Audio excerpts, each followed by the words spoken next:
Okay so जय हिंद और राम राम दोस्तों, मेरा नाम है निर्भय और आपका बहुत बहुत स्वागत है इस चैनल पर। अपने पिछले वीडियो में मैंने आपको बताया था कि किस प्रकार से आप एक नंबर लाइन पर स्क्वायर रूट 2 को डिनोट कर सकते हैं, लेकिन आज की इस वीडियो में हम ये जानेंगे कि किस प्रकार से आप स्क्वायर रूट 3 को नंबर लाइन पर रिप्रेजेंट या डिनोट कर सकते हैं। इस वीडियो में एक तो हमें प्रकार चाहिए, दूसरा हमें पैमाना या फिर स्केल चाहिए, इसके अलावा हमें प्रोटेक्टर यानी कि चांदा चाहिए। सबसे पहले मैं स्केल को लेता हूँ और एक लाइन यहाँ पर नंबर लाइन के लिए ड्रॉ कर देता हूँ। अब कहीं पर भी आप एक सेंटर पॉइंट ले लीजिए, मैंने यहाँ पर एक सेंटर पॉइंट ले लिया जिसका नाम मैंने ओ रख लिया। ठीक है, इसके बाद अब आपको करना क्या है, इस स्केल में आपको इंच वाला साइड पर ही ध्यान देना है। अब आपको करना यह है कि आपको एकदम सेंटर पॉइंट पर अपने स्केल को रखना है इस प्रकार से, और याद रखिएगा इंच वाली तरफ से ही रखना।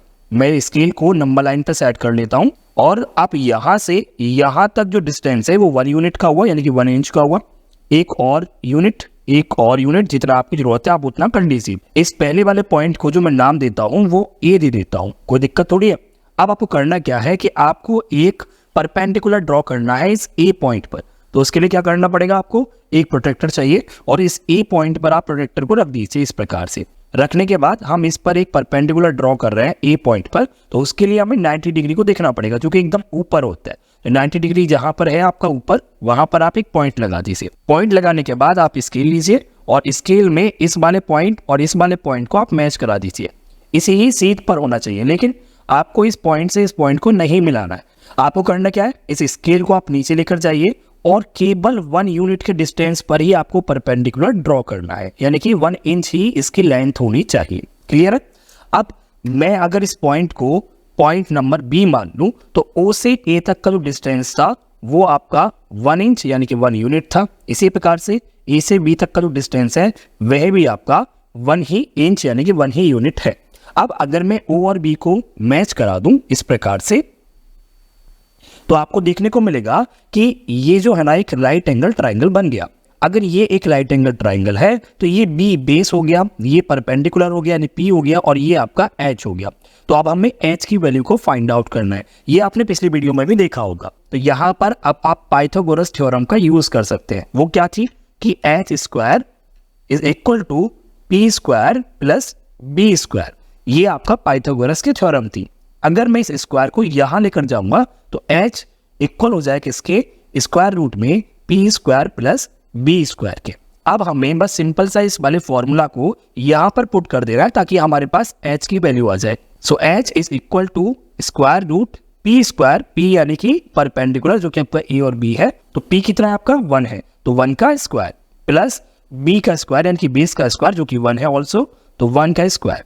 अब 1 का स्क्वायर आपका 1 होता है, यहाँ भी 1 का स्क्वायर 1 हुआ, तो आपके पास क्या आ जाएगा अंडर रूट 2। तो एच की वैल्यू क्या हो जाएगी अब आपके पास रूट 2। लेकिन अभी भी आपका काम खत्म नहीं हुआ है। अब आपको करना क्या है कि पॉइंट बी पर भी आपको एक परपेंडिकुलर ड्रॉ करना है। तो हम क्या करेंगे, प्रोटेक्टर को लेंगे और इस प्रकार से पॉइंट बी पर एच को एडजस्ट कर लेंगे।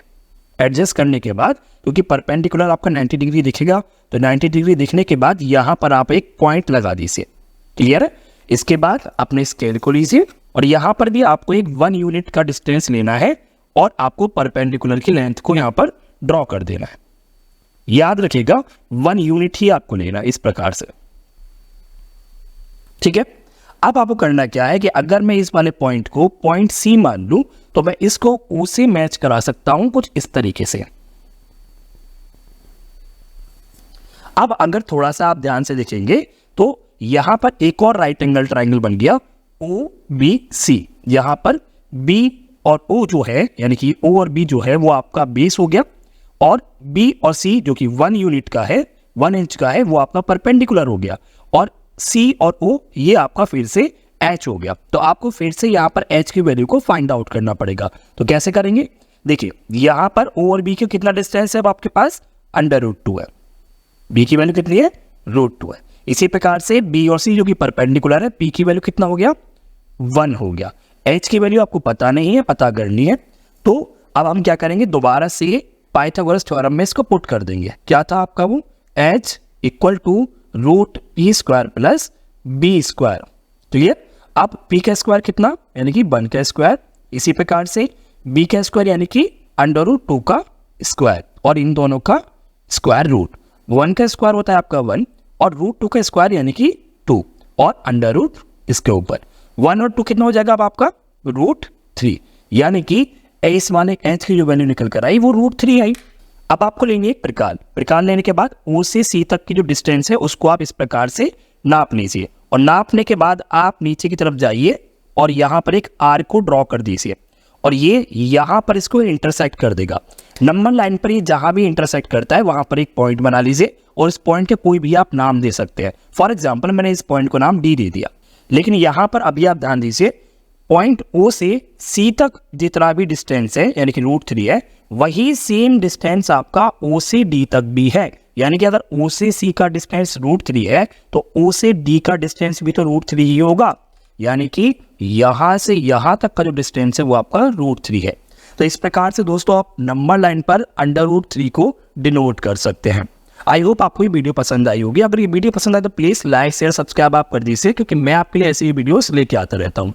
तो आज की वीडियो सिर्फ इतना ही। वीडियो देखने के लिए शुक्रिया, धन्यवाद और राम राम।